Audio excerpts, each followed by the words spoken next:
Hey there, patrons. So, firstly, a big warm welcome to my new patrons. Thanks very much for coming along. I think some of you joined after seeing the furry puppet video, so welcome aboard. And of course, thank you to all patrons for your continued support.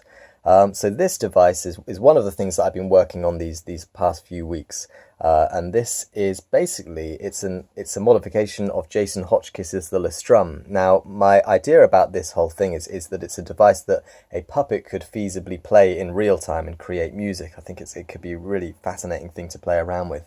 I've made some modifications in order so that the puppet can have a bit more ease of playing. I think the button configuration I've changed a little bit. The mode button I put a little closer so that it can access it in a bit of a hurry, which it might be a bit more useful than having it up where it initially was there. Added power input rather than using a battery, so that could be a bit more reliable. MIDI thing I've changed a little bit so that I can fit it to this case here. So this is the case that I've been making for this. Normally this would be folded over like that, so you can see how that would fit inside here. It's a very tight fit, but at least it doesn't rattle. This, however, I think is the most interesting part of the whole thing. So I wanted to make a keyboard that's a little more playable by a puppet than perhaps these strum pads are. So what I've done, or what I will do, is add an HDMI port to this device and connect all of the ways of the HDMI port, of which there are 19, but only 16 of these pads, so more than you need. So plug that into there, and then plug that into this HDMI port, which I have added. So these brass keys, they basically represent all of the pads, all of these strum pads. But of course a bit more playable by my hand or by a puppet.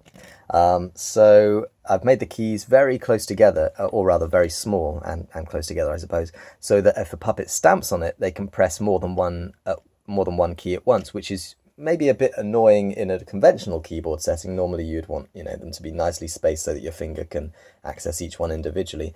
But in the case of this, you have the chord button here that determines the chord, and anything that then is strummed or pressed is in harmony with that. So really, the fact that you press two together is actually kind of a good thing if you want to create full chords.